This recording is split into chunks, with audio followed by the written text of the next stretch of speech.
मंगलम कुंद कुंदाद्यो जैन धर्मोस्तु मंगलम सर्वमंगल मांगल्यम सर्वकल्याणकारकम प्रधानम सर्वधर्माणां जैनम जयतु शासनम जैनम जयतु शासनम जैनम जयतु शासनम। बोले आदित्य तंत्र भगवान 1008 आदिनाथ भगवान की, वर्तमान शासन 1008 महावीर भगवान की, चारित्र चक्रवर्ती आचार्य शांति सागर जी महाराज की, आचार्य वीर सागर जी महाराज की, आचार्य शिव सागर जी महाराज की, आचार्य धर्म सागर जी महाराज की, आचार्य अजित सागर जी महाराज की, वास्तव्य भारती पंचम पट्टाधीश आचार्य शिरोमणि वर्धमान सागर जी महाराज की।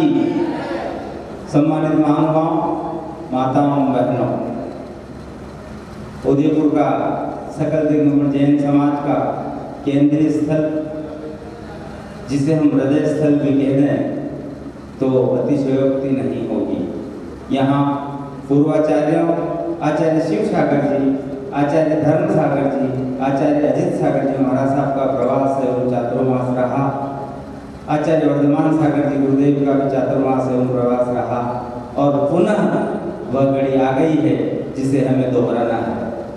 परम पूज्य गुरुदेव का 2023 में 34वां आचार्य पदारोहण वर्षवर्धन दिवस हम भव्यता के साथ 20 जून से 25 जून तक मनाने जा रहे हैं, जिसके अंतर्गत 20 से 23 तक सभी महाआयोजन यहाँ उमड़ भवन में संपादित होंगे एवं 24 और 25 के पावन पुण्य कार्यक्रम नगर निगम प्रांगण टाउन हॉल में संपादित होंगे।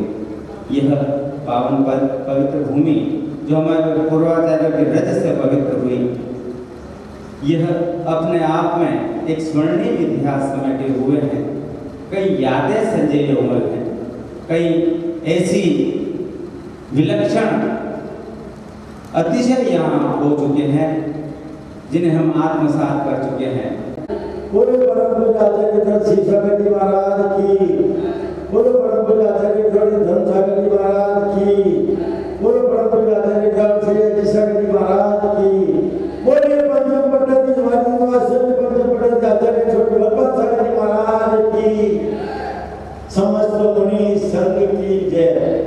महानुभाव, मैं जितनी बात बताऊं तो सुबह से शाम हो जाएगी, लेकिन मेरा एक निवेदन अपनी बात कहना बहुत आवश्यक है कि परम पूज्य भारतीय वास्तव आचार्य वर्धमान सागर जी महाराज साहब गुरुकुल में 2002 में चातुर्मास हुआ।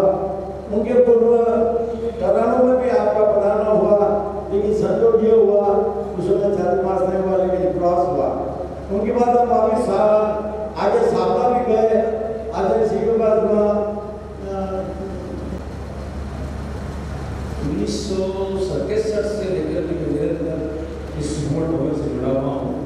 जब आचार्य शिव सागर जी का चातुर्मास हुआ था तब से, और सभी संघों की प्रति सेवा करने का जो भी अवसर मिला, जो मेरी शक्ति थी मैंने किया। मैं आचार्य श्री का 2000 पुराना 13 वर्ष 21 वर्ष में चातुर्मास हुआ था, उसकी एक छोटी सी, और ये अवसर कल भी हुआ। मैं जिस जगह में पहले जा रहा हूँ, कल यहाँ कुछ काम था, मैं भारत के बाद बैठा था, भारत के पहुँच गए और मैं ही बाहर खड़ा था और किसी ने आके मेरे को कहा कि आचार्य श्री का प्रदान हो गया। मैंने कहा दोनों बार मेरे को प्रदान करने का अवसर नहीं मिला, पर फिर भी आचार्य श्री की भक्ति ऐसी आशीर्वाद ऐसा है मुझे बदलने अवसर मिलता है।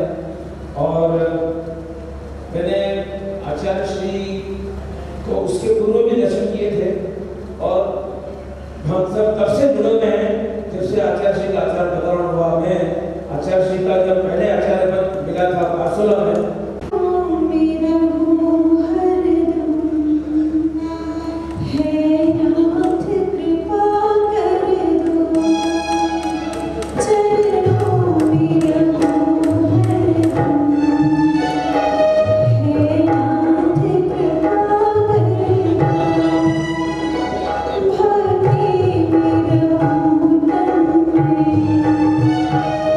मुझे ऐसी शक्ति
केवली पंडितो धम्मो मंगलम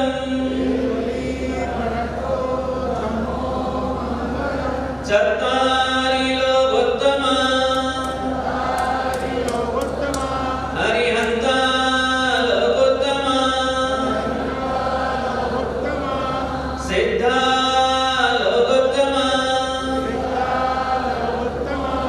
साहू लोकोत्तमा केवली पंडितो धम्मो लोकोत्तमो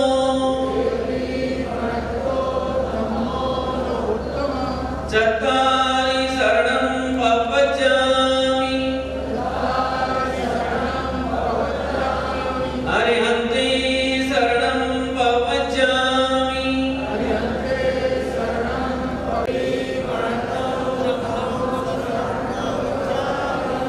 जय बोलो देवादिदेव श्री गजानन शासन नायक प्रभु श्री महावीर भगवान की प्रथमाचार्य चरित्र संप्रति आचार्य श्री शांति सागर जी महाराज की परम पूज्य गुरु आचार्य श्रीमद जैन धर्म की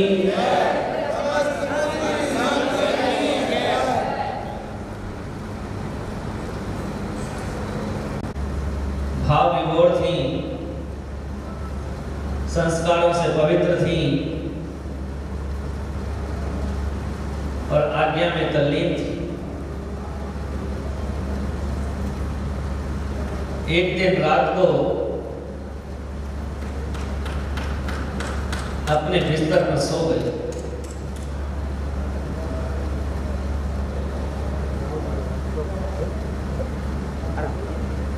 रात्रि को सपना आ गया। एक परियों की रानी उसके सपने में आती है। उसने देखा कि वो एक बहुत सुंदर परियों के देश में जमीन पर लेटी हुई है। उसको गहरी नींद आ रही है।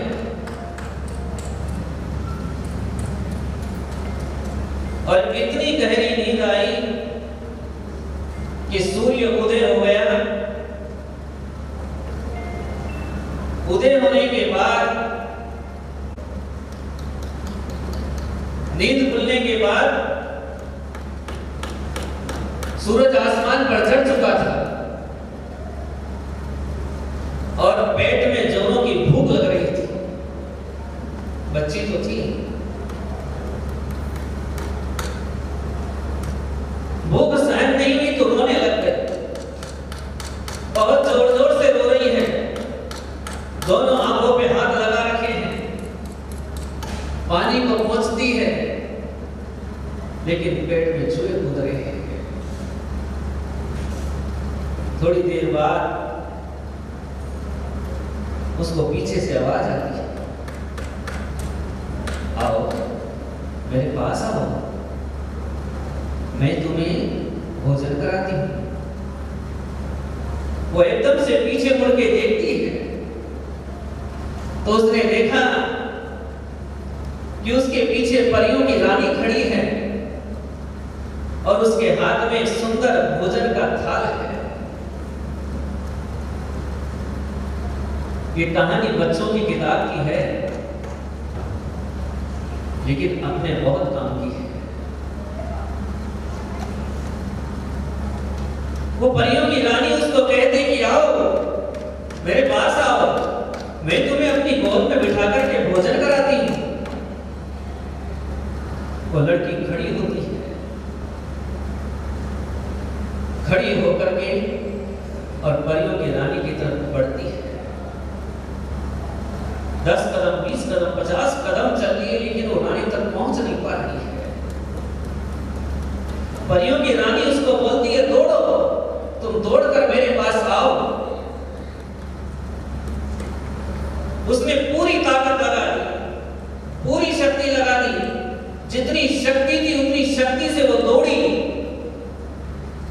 और थक करके जमीन पर गिर गई। परियों की रानी जितनी दूर पहले थी अभी भी उतनी दूर है। दिन भर की दौड़ लगाने के बाद भी वो रानी तक नहीं पाई, भोजन का एक निवाला नहीं मिल पाया, उदास होकर गिर गए। परियों की रानी बोलती है, हिम्मत करो, हिम्मत करो, तुम उस तक पहुंच सकती हो। वो बच्ची फिर दौड़ने लगती है। शाम होने लगी है, सूरज छिपने लगा है, सूरज ढलने लगा है, लेकिन एक नेवाला मुंह में नहीं गया है। और वो परियों की रानी के कहने से फिर दौड़ लगाती है, लेकिन पहुंच नहीं पाती है। दिन भर हम लोग सुबह उठते हैं और सुबह उठने के बाद दौड़ लगाना शुरू करते हैं। सुबह उठने के बाद दौड़ लगाना शुरू करते हैं, शाम तक दौड़ते हैं, लेकिन जब वापस घर आते हैं तो कुछ भी हाथ में नहीं होता, कुछ भी हाथ में नहीं होता। जो 10 रुपए जेब में लेके गए थे वो भी किराए में खर्च हो जाते हैं। इतनी मेहनत करी, सुबह से लेकर शाम तक तपस्या करते हो, लेकिन लाभ कुछ नहीं होता। वो कहानी संदेश दे रही है। इसका अर्थ है कि अभी भाग्य नहीं जा रहा है। भाग्य जब 50 साल हो गए दौड़ते दौड़ते, अभी तक पेट की भूख नहीं मिटी है। भूख मिट जाए, ये तीसरी हो जाए, शांति से बैठने का मन हो जाए, बस हो गया। जिस प्रकार मंदिर में भगवान हाथ पर हाथ धर के बैठ गए कि बस अब तृप्ति हो गई, अब खूब दौड़ लिए संसार में, अब नहीं दौड़ना है, ये जब भाव आ जाए तो हाथ पे हाथ धर के बैठने का मन हो जाए।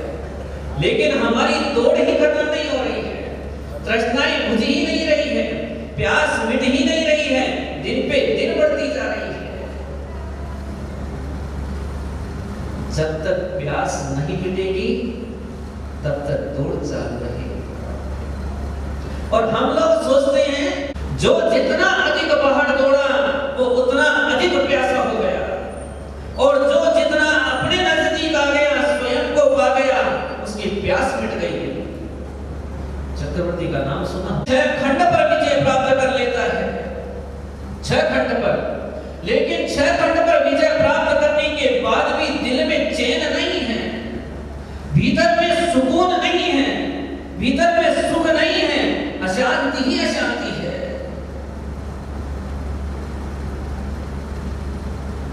उसकी इंद्रियों का क्षयोक्षम दुनिया में सबसे अधिक होता है। 9 योजन तक की बात सुन लेता है। इतना क्षयोक्षम होने के बाद, और उसका भोजन देखा आपने कभी? चक्रवर्ती का एक लड्डू कोई नहीं खा सकता जो चक्रवर्ती खाता है। ऐसा शानदार अनुपम भोजन उसको मिलता है, लेकिन उसके बाद भी उसको शांति नहीं है। भरत चक्रवर्ती के साथ यही घटना घट गई। परेशान हो गया, परेशान हो गया कि सब कुछ जीत लिया, कोई शेष नहीं बचा, लेकिन जो शांति चाहिए थी वो नहीं मिल रही है, क्या करूं?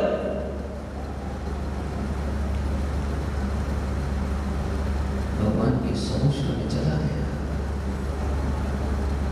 आदिनाथ भगवान की समोषण में चला गया, जाकर के प्रश्न कर दिया कि भगवत शांति नहीं है। इतना इतना उपक्रम किया, सब कुछ वश में कर लिया, दुनिया की सर्वश्रेष्ठ वस्तुएं प्राप्त कर ली, 14 रत्न और 9 निधि मिल गई, लेकिन अभी जीव में सुकून नहीं है। अभी वो शांति नहीं मिल रही है जो मुझे चाहिए। मैं राजगद्दी पर बैठता हूं, शासन करता हूं, सब लोग मेरी आज्ञा मानते हैं, लेकिन फिर भी क्या ना, मुझे कुछ अच्छा नहीं लगता है, अच्छा नहीं लगता भगवान, अच्छा नहीं लगता, कुछ उपाय बताइए। आदिनाथ देव पूजा गुरुपास्ति स्वाध्यायस्य यमस्तपः दानं चेति गृहस्थानां षट् कर्माणि विलिख्यते। दिव्य ध्वनि में से कमल पुष्प खिल जाते हैं, जिनवर की वाणी खिल गई, जो कमल मुरझाया हुआ था वो चक्रवर्ती का हृदय कमल खिल गया। रामचंद्र जी कुलभूषण देशभूषण मुनिराज के श्री चरण में बैठे, आकर के देखा कि सैकड़ों जंतुओं ने उपसर्ग कर रखा है, उपसर्ग का निवारण किया। और रात्रि में जब एक दुष्ट देव उनके ऊपर उपसर्ग करता है तो रामचंद्र जी और लक्ष्मण जी धनुष के टंकार छोड़ते हैं। उस टंकार को सुनकर के वह देव भाग जाता है कि ये तो नारायण और बलभद्र आ गए, अब हमारी चलने वाली नहीं है, भाग जाता है। और उसी समय कुलभूषण देशभूषण मुनिराज का उपसर्ग दूर हो गया और उसी समय केवल ज्ञान उत्पन्न हो जाता है, केवल ज्ञान उत्पन्न हो गया। और राम जी और सीता जी दोनों की अश्रुधारा बह रही है, चरण का प्रक्षाल हो रहा है और भगवान के चरणों में निवेदन कर रहे हैं कि भगवान सुख चाहिए, शांति चाहिए, कोई उपाय बताइए किस अवस्था में भी हमें सुख शांति मिल जाए।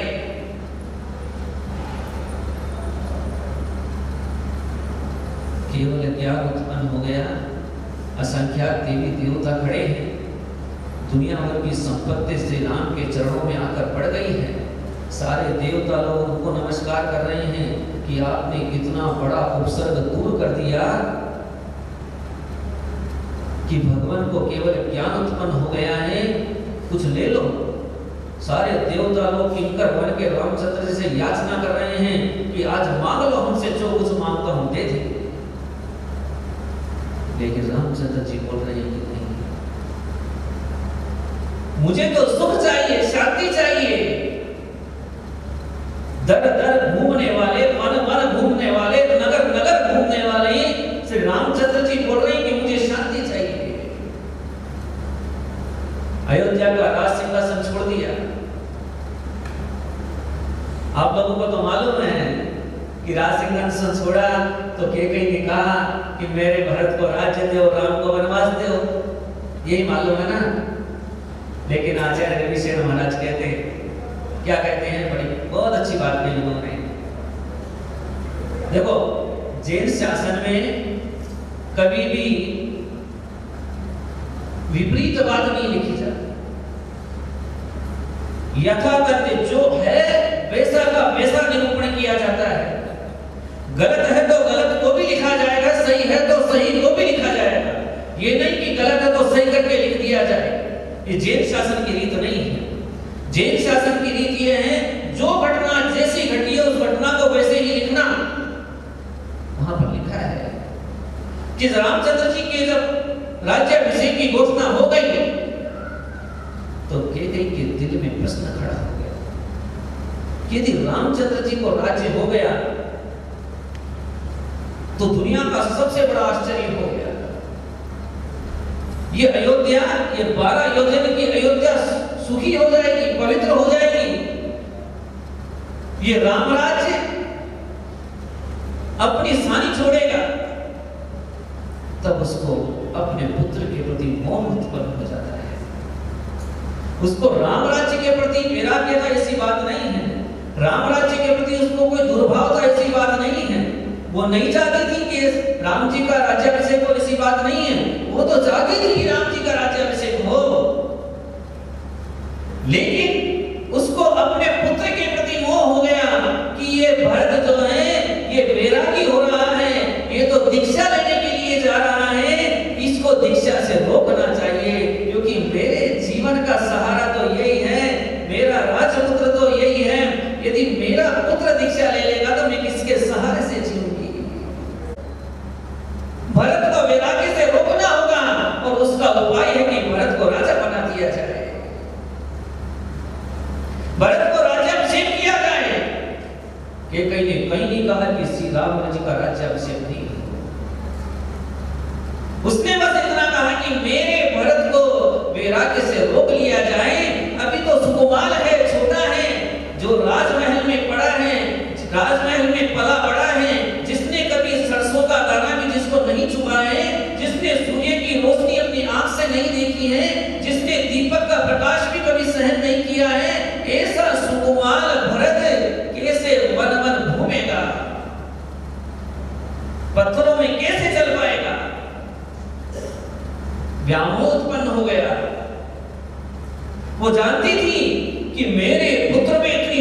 है कि वो कर्म नाश करके मोक्ष को प्राप्त कर सकता है।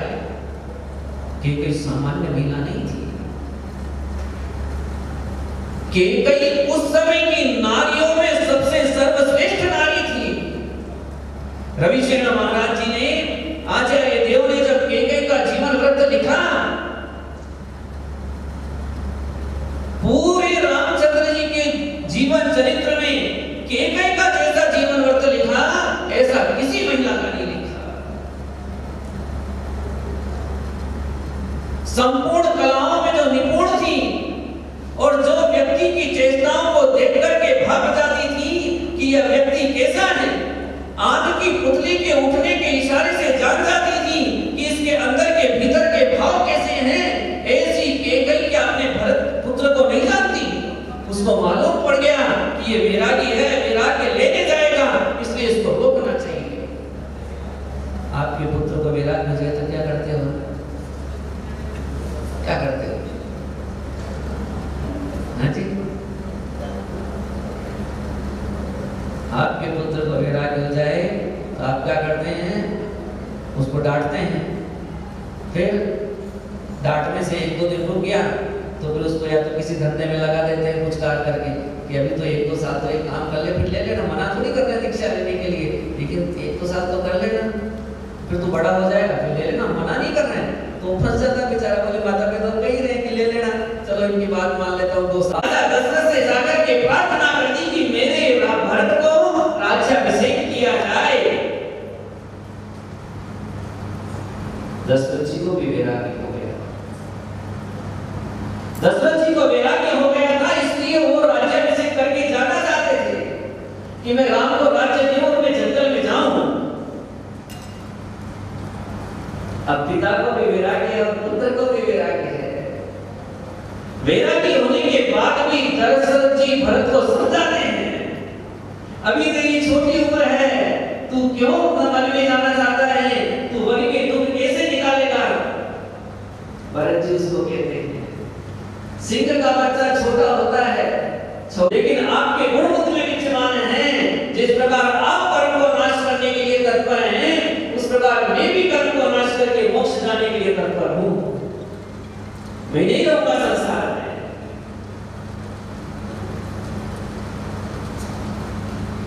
तब भरत का राज्याभिषेक हो जाता है और रामचंद्र जी बोलते हैं कि मेरी मां केकई, यदि उसका भरत वैराग्य, दशरथ के दिमाग में कि यदि भरत राजा बन जाएगा तो राम जी का क्या होगा, लक्ष्मण का क्या होगा। रामचंद्र जी महान विद्वान थे, महापुरुष थे, पिता की मन की बात को भाप गए और बोले कि जब तक मैं अयोध्या में रहूंगा तब तक भरत। उस दिन उन्होंने अयोध्या छोड़ दी। अभी तक हमको ये मालूम था कि केकई ने राम जी से वनवास मांग लिया, नहीं ऐसा नहीं। केकई तो राम जी से इतना प्रेम करती थी जितना प्रेम भरत से नहीं करती थी। इन चारों भाइयों में, चारों भाइयों की माताओं में इतना अगाध प्रेम था। तो वहां पर रामचंद्र जी से वो प्रार्थना कर रहे हैं कि तुम कुछ ले लो, आज हम सब कुछ, ये देवता असंख्यात देवता खड़े हैं, तुम कुछ हमसे मांग लो, आज जो मांगोगे सब तुम्हारे लिए समर्पित है। लेकिन रामचंद्र जी कहते हैं कि नहीं, मैं तो अयोध्या छोड़ के आया हूं, मुझे सुख चाहिए, अब मुझे राज्य संपदा में कोई प्रयोजन नहीं है। अरे आप क्या देंगे मुझे? मेरे को तो जो इन भगवान को शांति मिली है, इसके प्रसाद से मुझे भी शांति मिल जाए। तब कुलभूषण मुनिराज का उपदेश होता है, पुण्य की संपदा नहीं है तो हाथ में लिया हुआ स्वर्ण भी कोयला बन जाता है। हाथ में लिया हुआ स्वर्ण कोयला बन जाता है, और यदि पुण्य है तो मिट्टी दी सोना बन जाती है।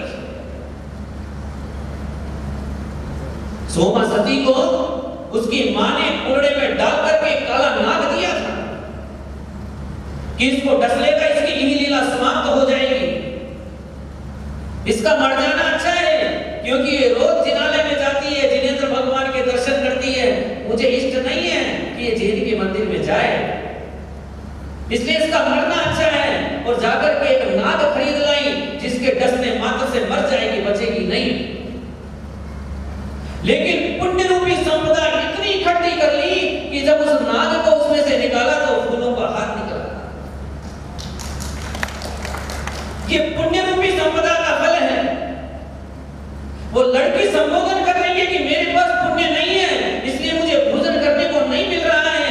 यदि तुम्हारे पास पुण्य है तो तुमको भोजन करने को मिलेगा, सब संपदाएं मिलेगी।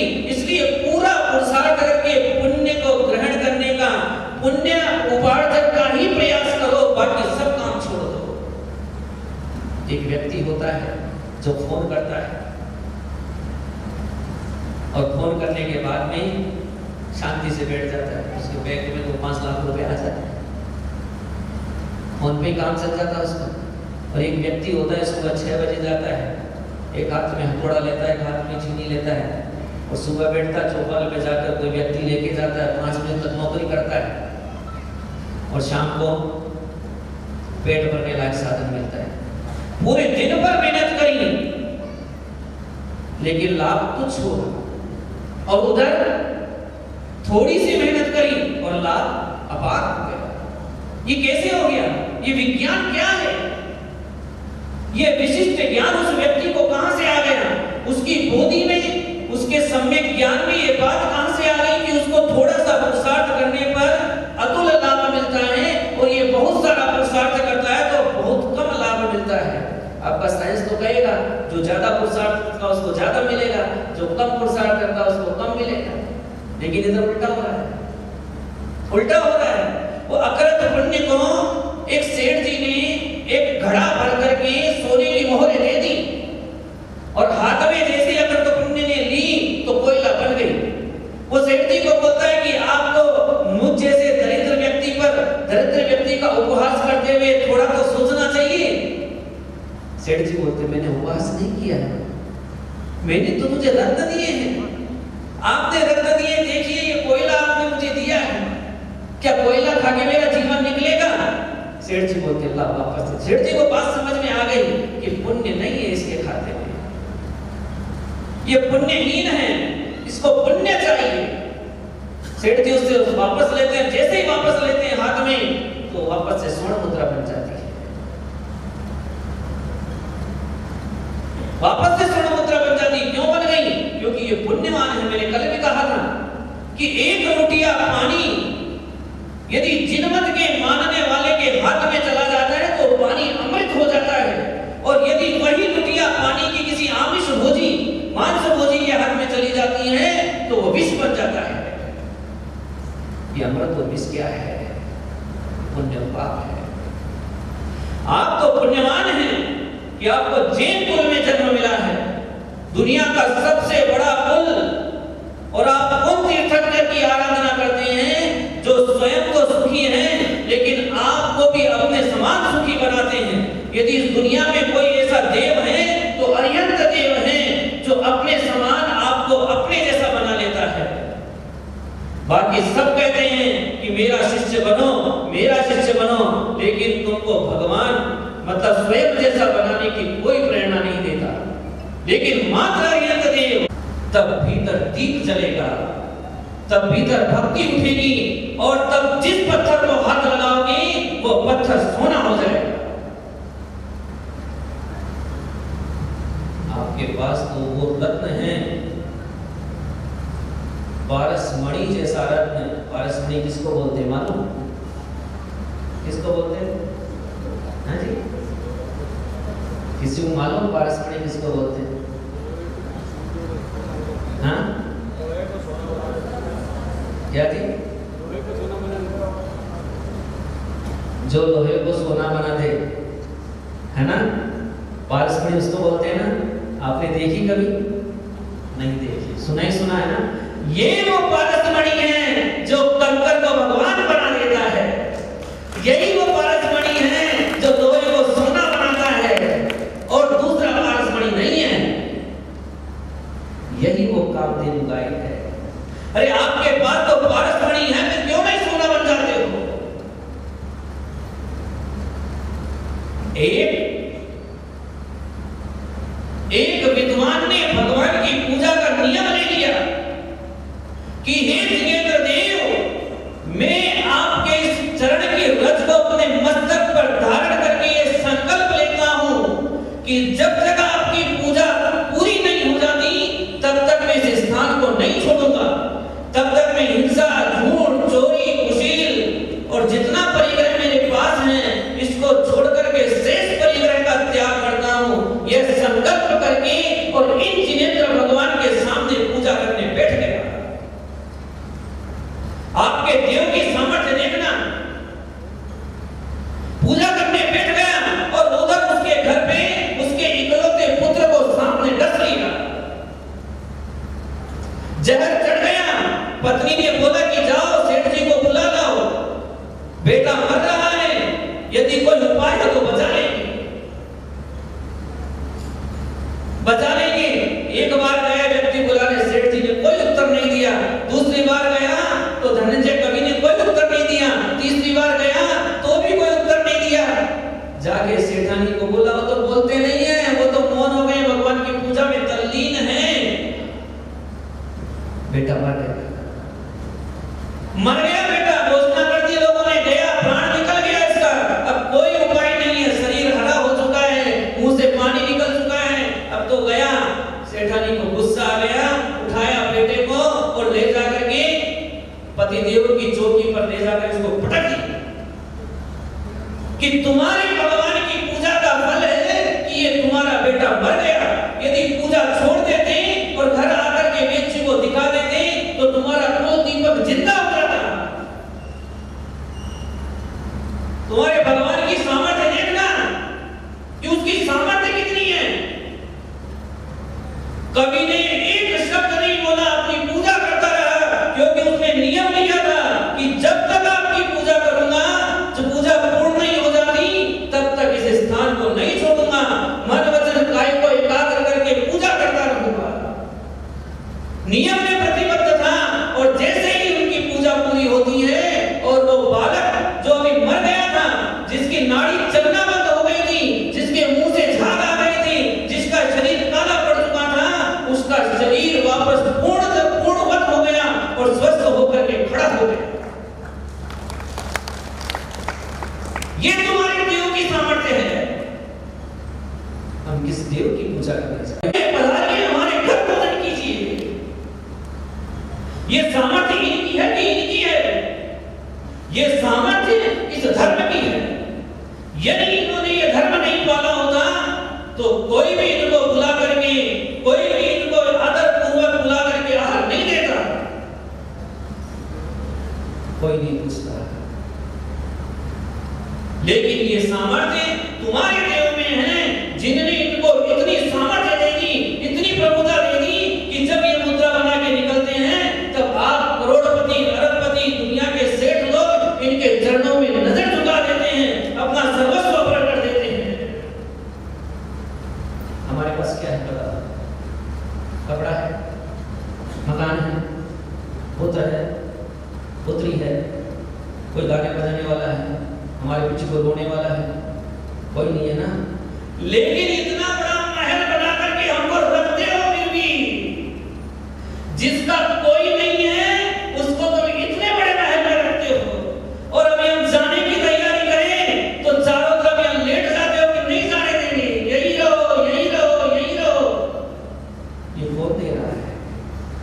यदि मेरी पूजा कर रहे होंगे तो मैंने जब वस्त्र पहने थे तब भी आप रोकते, तब आपने नहीं रोका मुझे। एक बार आंख उठा के भी नहीं देखा होगा, लेकिन जब मैंने वस्त्र खोल दिए और इस जिनमत को अंगीकार कर लिया तो आप सब आकर के चरण में झुक गए। क्यों? क्योंकि ये वही महावीर हैं जो उस समय महावीर थे। आप मेरी पूजा नहीं करते हैं, आप तो भगवान महावीर की पूजा करते हैं। ये तुम्हारे देव में सामर्थ्य है, दुनिया के किसी देव में इतना सामर्थ्य नहीं।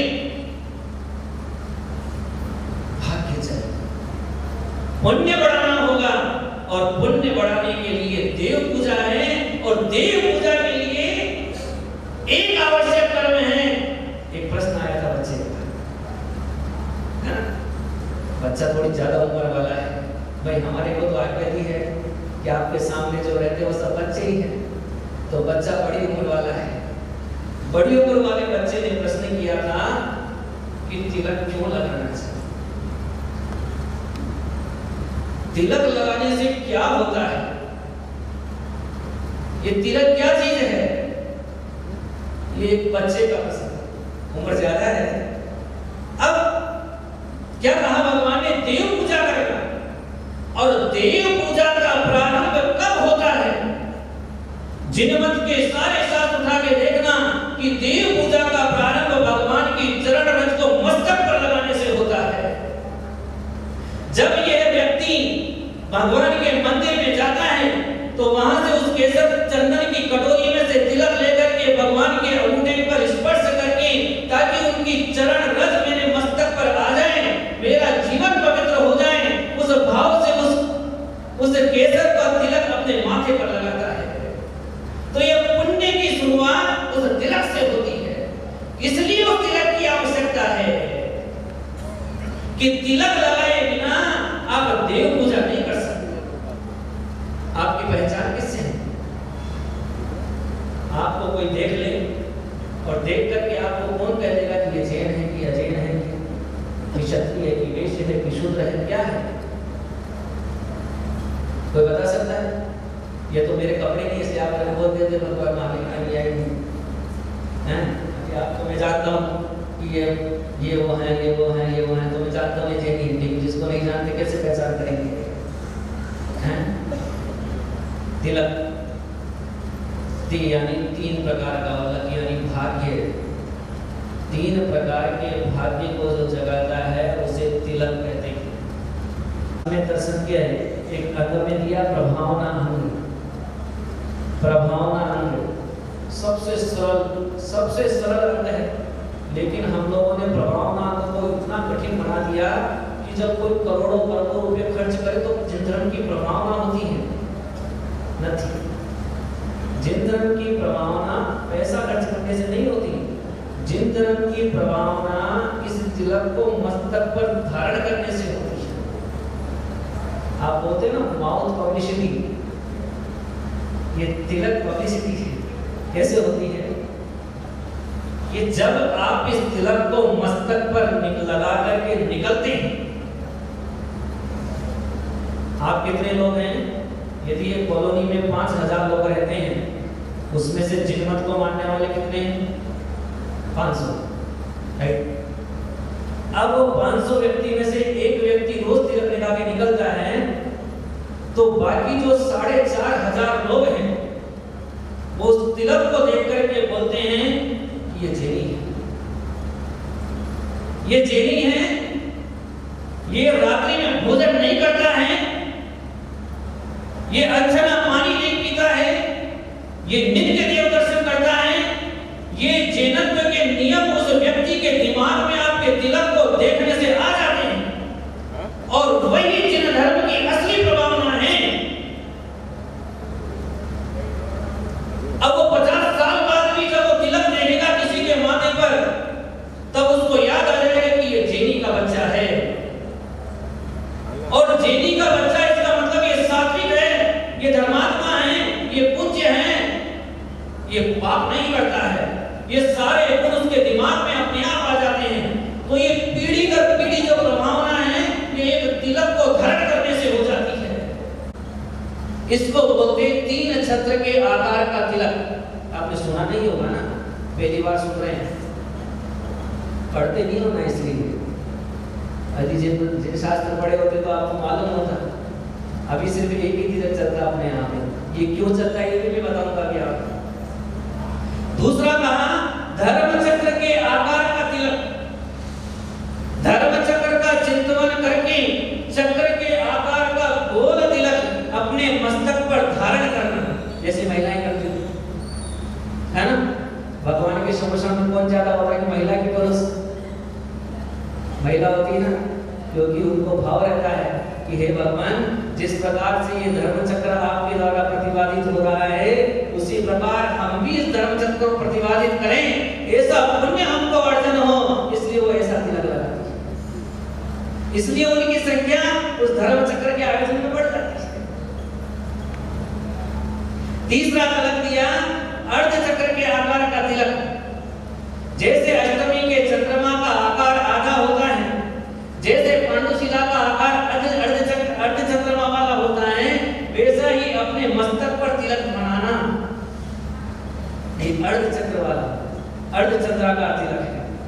और चौथा दिया त्रिशूल के आकार का तिलक, कि ऊपर की ओर 3 रेखाएं, त्रिशूल जैसे बनता है कटना खींच करके ऐसे, कि सम्यक दर्शन, सम्यक ज्ञान और सम्यक चारित्र, इन रत्नत्रयों का चिंतन करके कि मैं भी ये रत्नत्रयधारी बनूं, इस भाव से उस तिलक को किया जाता है।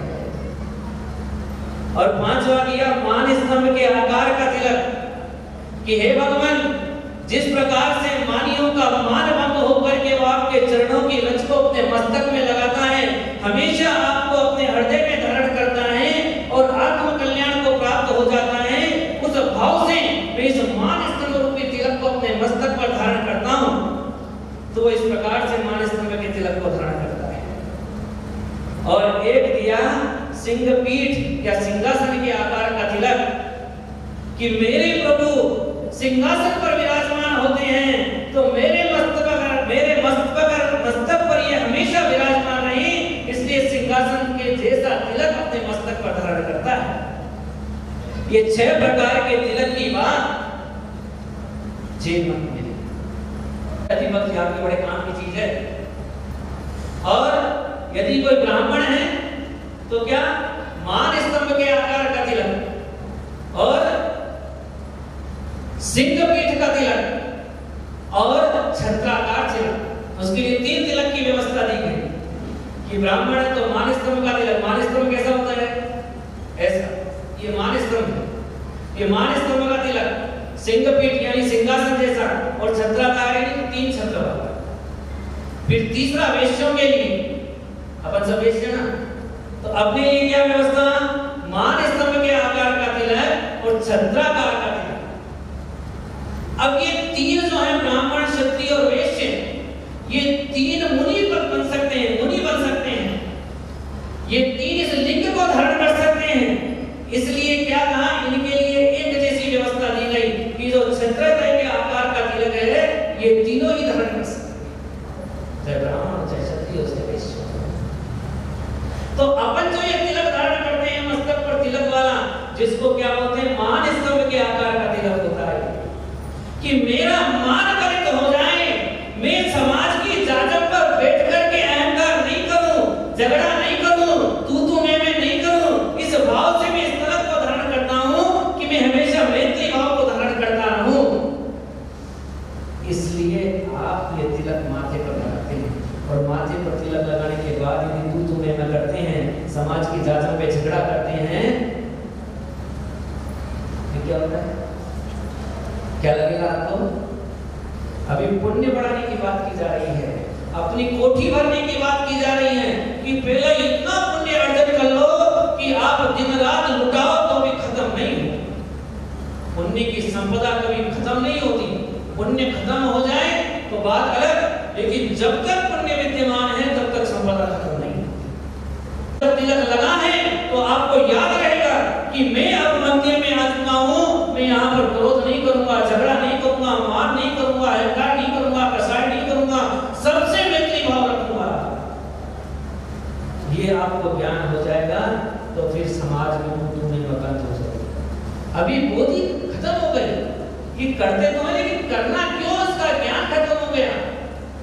ये हाथ में डोरा बांधते हैं ना, कि डोरा बांध लिया, मात्र इतना है, परिग्रह धारण कर लिया, इतना है, लेकिन इसका महत्व क्या है?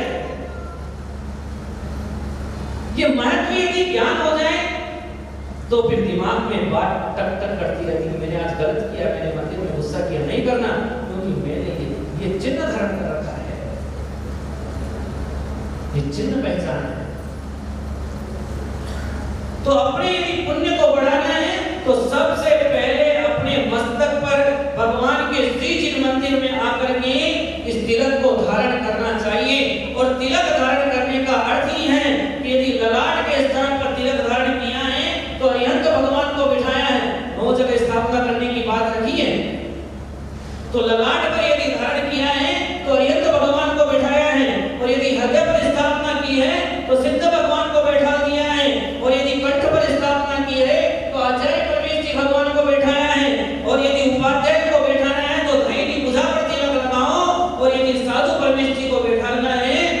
भाई पूजा पर तिलक लगाओ तो पंच परमेष्ठी भगवान आपके शरीर में आरोहण हो जाते हैं, बैठ जाते हैं।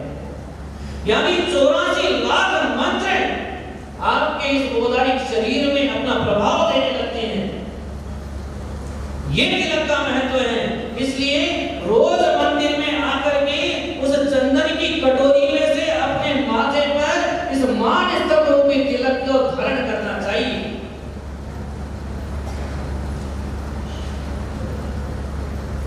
आजादी के बाद की घटना है। मध्य प्रदेश में एक छोटा सा गांव था, वहां एक माता पिता रहते थे, उनकी कोई संतान नहीं थी। तो एक दिन मंदिर गए, उनके भाव हो गए कि हमको तीर्थ क्षेत्र में जाना, तीर्थ यात्रा करेंगे और तीर्थ यात्रा को निकलना। भगवान महावीर के चरणों में पहुंचे तीर्थ दर्शन करते करते, और वहां जाकर के देखा कि पूजा की सामग्री भगवान जी के सामने बहुत सारी चढ़ी हुई है और लोग एक कटोरी में से लेकर कांच के आगे खड़े हुए कुछ कर रहे हैं। तो उन्होंने भी उनके हाथ से कटोरी ले ली और कटोरी लेकर के अपने माथे पर तिलक कर लिया। अब तिलक हो गया। जैसे माथे पर तिलक किया, भगवान को नमस्कार किया, विचारधारा बदल गई, पॉजिटिव विचारधारा आ गई, मन में भाव आया, मन में भाव आया कि हमको जो संतान उत्पन्न हो वो लोक का कल्याण करने वाली हो। तो वहां देखा कि भगवान की वेदी की परिक्रमा लगाया तो बहुत सारे चित्र बने हुए थे। तो उन्होंने पूछा पंडित जी से कि भाई हमारे गांव में तो भगवान की वेदी पे ये चित्र नहीं बने रहते पीछे की साइड में, आपके यहाँ क्यों बने हैं? बोले हमारे यहाँ भगवान की मन्नत मांगते लोग आकर के, और जब मन्नत मांगते हैं तो भगवान की वेदी के पीछे चित्र बना देते हैं, और जब मन्नत पूरी हो जाती है तो पहले उल्टा चित्र बनाते, बाद में सीधा कर देते हैं आकर के। कैसा होता है कि हाँ होता है। तो दंपति ने भगवान की उस वेदी के पीछे आकर के वो उल्टा चित्र बना दिया, और बना करके क्या प्रार्थना करते हैं कि हे भगवान हमको ऐसी संतान मिले जो सबका कल्याण करने वाली है। इससे पहले 12 संतान हो गई, 12 की 12 मर गए, लेकिन कभी ऐसा भाव नहीं आया। लेकिन अब भी एक संतान चाहिए, अब भाव आ रहा है कि मुझे ऐसी संतान मिले कि जो लोक का कल्याण करने वाली हो, सुख को देने वाली हो। ये भाव कहां से आ गया? जिसके संतान नहीं होती कि वो ऐसा विचार करता है कि मेरी संतान मेरे को छोड़ के चली जाए। 12 तो चली गई, अब 13वीं भी लोक कल्याण के लिए तो घर छोड़ के जाने वाली मांग रहा है, करता है क्या कोई? लेकिन उस तिलक में सामर्थ्य थी कि जब उस दंपति ने अपने मस्तक पर यह तिलक लगाया तो उसके अंदर ये भाव उत्पन्न हुआ कि मुझे तो ये संसार वास करने वाली संतान नहीं चाहिए जो दुख को देने वाली है, मुझे तो वो संतान चाहिए जो दुख का हरण करने वाली हो। इसलिए उस भगवान महावीर की वेदी के पीछे जाकर के एक उल्टा स्वस्तिक का निर्माण कर दिया और भगवान के सामने पाठ करा रख दी, यदि ये संतान उत्पन्न हो तो मेरे को लोक कल्याण करने वाली संतान देना। और उस तिलक का प्रतिफल है कि वो संतान आज आचार्य वर्तमान सागर जी के रूप में आपके नगर में विद्यमान है। आपसे निवेदन कि अपने श्रद्धा को बेचो मत। ये नारियल जो आप चढ़ाते हो ना हमारे लोगों को, भगवान को, ये नारियल का संदेश है कि यदि मुझ में छेद हुआ तो मैं समुद्र में डूब जाऊंगा, और यदि मुझ में छेद नहीं है तो मैं समुद्रांत पृथ्वी को पार कर दूंगा। यदि भक्ति रूपी नारियल में छेद है तो संसार के दुखों में ही डूबे रहोगे, और यदि भक्ति रूपी नारियल में छेद नहीं है तो इस दुख रूपी संसार समुद्र आप गिर जाएंगे। आप लोगों के लिए सिर्फ यही भावना कि ये भक्ति रूपी संसार समुद्र आप लोगों के लिए इस संसार समुद्र को आप तारें, ऐसी भक्ति आपके मन में हृदय में उत्पन्न हो। इन्हीं मंगलमय भावनाओं के साथ बोली परम पूज्य गुरु आचार्य श्री हनुमान सागर जी महाराज श्रीमुख से इतने प्रभावशाली और इतने सुंदर प्रवचन को सुनकर हम सभी आप सभी के समक्ष आप मुनिश्री के चरणों में वंदन करते हुए ये विश्वास दिलाते हैं कि हम कुछ किंचित आपके शब्दों से प्रभावित होकर धर्म के मार्ग पर चलने का प्रयास करेंगे। बहुत बहुत धन्यवाद। परम आदरणीय धर्मवत्सल श्रेष्ठी, जो पूर्व में स्वच्छ राजस्थान मिशन के एम्बेसडर रहे एवं नगर पालिका डूंगरपुर के पूर्व सभापति के पद पर विराजमान रहकर सेवा क्षेत्र में और स्वच्छता अभियान में कहीं मुकाम स्थापित किए, ऐसे आदरणीय के गुप्ता साहब हमारे बीच पदार्पण हुआ है। आपसे निवेदन है आप पधारें एवं दुर्वाशीष प्राप्त करें। उदक चंदन तांदुल पुष्पके चारु सदीप सुदो भवनार्गति धवल मंगल गान रवा कुले जिन ग्रहे गुरुराज महाव्यधि। ओम ह्रीं परम पूज्य वात्सल्यवारिधि पंचम पट्टाधीश आचार्य श्री मणि वर्धमान सागर जी महाराज एवं रघुनंदन हितेंद्र सागर जी महाराज समस्त मुनि संघ के पावन चरणों में जल कलादि अर्घम निर्वाम ते स्वाहा। पधारे हैं, स्वागत के लिए पधारे हैं। हम स्वागत करते हैं, अभिनंदन करते हैं, हम स्वागत करें। आज हमारी अतिथियों का, आज हमारी अतिथियों का वंदन करते हैं, हम स्वागत करते हैं, अभिनंदन करते हैं। जोरदार जयकारा गुरुदेव का लगाकर अपनी उपस्थिति दर्ज कराए। जयकारा गुरुदेव का,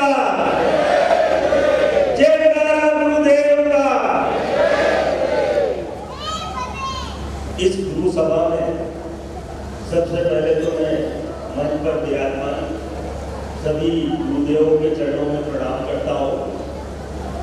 यहाँ उपस्थित सभी भक्तजन, धर्म के अनुयायी, पिता तुल्य बुजुर्गों, नौजवान साथियों, माताओं, बहनों, क्योंकि ये धर्म सभा है और धर्म सभा के अंदर किसी संत का सानिध्य मिलना बहुत बड़ा काम है और ये कुछ किस्मत वाले लोगों को ही मिलता है। मैं आज शांतिलाल जी मिलाव साहब को बहुत बहुत धन्यवाद और साधुवाद देता हूँ कि आपने इतने बड़े कार्यक्रम में मुझ जैसे साधारण व्यक्ति को आमंत्रित किया। निश्चित रूप से मेरा मान और सम्मान करके मेरे मान और सम्मान को चार चांद लगाए और आप लोगों के बीच में उपस्थित होकर कुछ बोलने के लिए मुझे आमंत्रित किया। इसके लिए भी मैं पूरी सभा को बहुत बहुत धन्यवाद देता हूँ। साधु संतों का सबसे बड़ा महत्वपूर्ण आशीर्वाद की देन है। मैं यहाँ कुछ समय पहले, कुछ सालों पहले आया था जब सुनील सागर जी महाराज यहाँ विराजमान थे। सुनील सागर जी महाराज से जब मेरी चर्चा हुई तो महाराज ने कहा कि आपने स्वच्छता में देश और दुनिया में काम किया, मुझे 2-3 बातों का जवाब दीजिए। मैं दंग रह गया कि महाराज श्री के पता नहीं क्या जवाब होंगे। उस सवाल का जवाब मैं दे पाऊंगा या न दे पाऊंगा। महाराज श्री ने मुझे कहा कि पहले ये बताइए आपने पक्षियों के लिए क्या किया।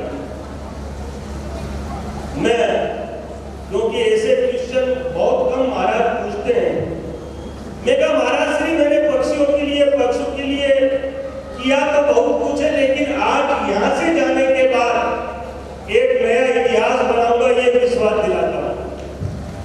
तो महाराज श्री ने कहा कि बताइए आपने किया क्या।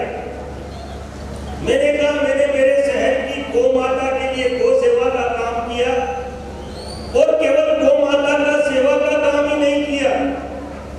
राजस्थान के अंदर डूंगरपुर ने जो इतिहास बनाया गौ सेवा के अंदर,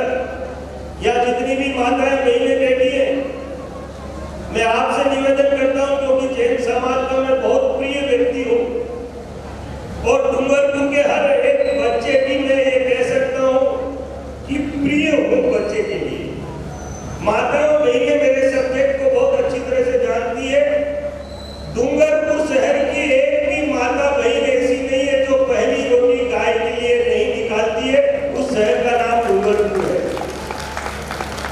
और एक भी माता बहन प्लास्टिक को कभी सड़कों पर नहीं डालती, उस शहर का नाम डूंगरपुर है। मोक्ष पंथ भगदरो, अभिमान नहीं करो, निंदा को निवारी है, छोड़ो हे संसारी संग, ज्ञान तभी राख्यो रंग, तुम्हारी को करो संग, बड़ो उपकारी है, मुनि मन निर्मल, जैसो है गंगा को जल, काटत करम बंद, नवद पराई है, संयम करो तप, पार विधि धारो तप, ऐसे मुनि राज जाको, वंदना हमारी है।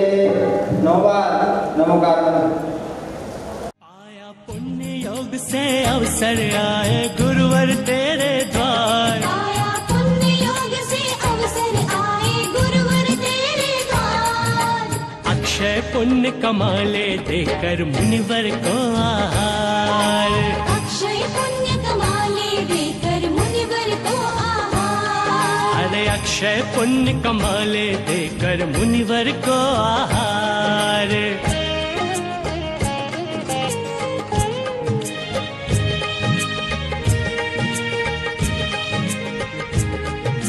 गिरवर माने हार देख कर गुरुवर की ऊंचाई, गिरिवर माने हार देख कर गुरुवर की ऊंचाई, जय गुरुदेव जय गुरुदेव जय गुरुदेव जय गुरुदेव, ज्ञान के सागर के आगे क्या सागर की गहराई, ज्ञान के सागर के आगे क्या सागर की गहराई, मन में जिन रूप संजोए, मन में जिन रूप संजोए, करे वन वन मुनि विहार, अक्षय पुण्य कमाले देकर मुनिवर को आहार, से अवसर आए गुरुवर तेरे द्वार, आया पुण्य योग से अवसर आए गुरुवर तेरे द्वार, अक्षय पुण्य कमाले देकर मुनिवर को आहार, अक्षय पुण्य कमाले देकर मुनिवर को आहार, अरे अक्षय पुण्य कमाले देकर मुनिवर को आहार।